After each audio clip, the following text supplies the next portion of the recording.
We'll continue. Mr. Secretary, we'll start around with 7 minutes. Thank you for your statement. We just saw that Xi Jinping is doubling down on his commitment to support Russia's Vladimir Putin. Xi is no peacemaker. He seems ready to validate Russia's war crimes in Ukraine, require nothing of them to resolve the crisis, except to blame the West and the Ukrainians for having the audacity to put up a fight against an illegal invasion.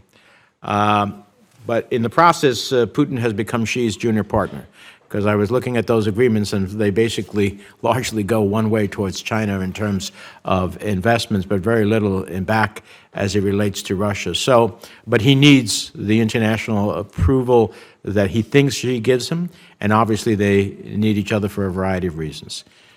This is just emblematic of the global strategic challenge that China is to us. We are focused on Ukraine, of course, as Russia continues its illegal assault upon the Ukrainian people and its war crimes. And I appreciate that the administration said crimes against humanity. But our long-term geostrategic challenge is China. How do you think this budget helps us begin to resource that challenge? Because we have more embassies, more personnel in the Chinese Communist Party around the world than we do of our own. No, I very much appreciate the question, Mr. Chairman. Thank you. A few things. First, there are a number of things beyond the budget that we've done to put ourselves in a stronger position to deal with the competition from China. One, as I said, are the investments that we've made in ourselves over the last couple of years, which are having a powerful impact around the world as people see that we're serious about our own future. And I point again specifically to chips and science, but as well as some other legislation. Second, we have made a very significant effort to align with allies and partners around the world. And we're seeing that play out in Europe, we're seeing that play out in Asia, in terms of having a more common approach to the challenges posed by China. Having said that, this also needs to be effectively resourced. One of the reasons that we are putting forward a request for mandatory allocations here is because we are facing a generational challenge. And we think that discretionary alone is not enough to help us outcompete China. We have to find, and the budget proposes, some new and innovative ways to provide viable alternatives at scale that discretionary funding does not. So I think if you look at some of the work that we're trying to do, we have a proposal for $400 million to counter specific actions by China that counter our interests in the Indo-Pacific and beyond. $2 billion for high-quality infrastructure projects to more effectively compete with the work that China does that is not just economic, it's strategic in terms of advancing infrastructure. We need to be able, not of course to match them dollar for dollar, which we'll never do, but to be more effective in catalyzing private sector investment and doing it in a more coordinated way with allies and partners. We have investments in Indo-Pacific economies.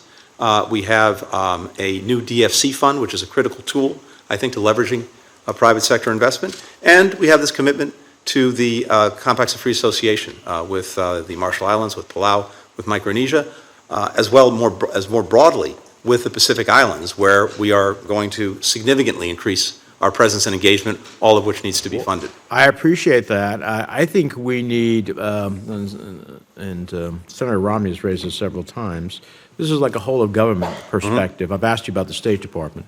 But you need a whole-of-government strategy to meet the challenge of China.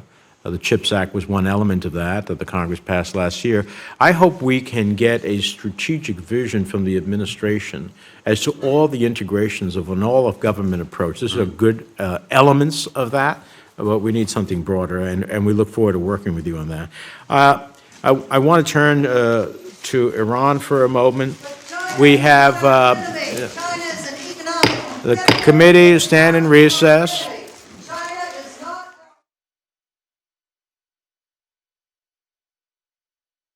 Come back to order. I would ask maybe you should ask the million Uyghurs in concentration camps how they feel about that. Let me ask you about Iran.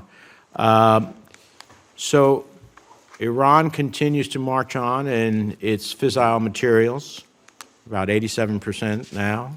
Still hasn't come clean with the IAEA about its previous undeclared places.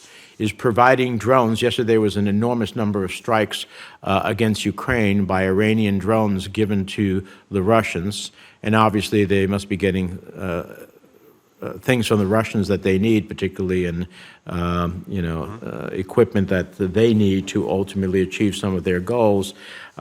We have their oils being exported to countries that are not observing the sanctions. At the end of the day, when are we going to get our European allies to join us in coming to the understanding that we're at a point that despite their best efforts, Iran has not lived up to its obligations to them under the JCPOA, to the international community, and continues to be a challenge? Mr. Chairman, I actually think they're at that point. Are they ready to multilateralize sanctions with us? So, two things. One is, as a result of the effort to get back into mutual compliance with the JCPOA and the fact that Iran rejected what was put on the table by the European Union, by France, by Germany, by the United Kingdom, as well as us, and actually supported at the time by Russia and China, I think that has demonstrated to our partners in Europe that Iran was not serious about genuinely re-engaging on nuclear diplomacy.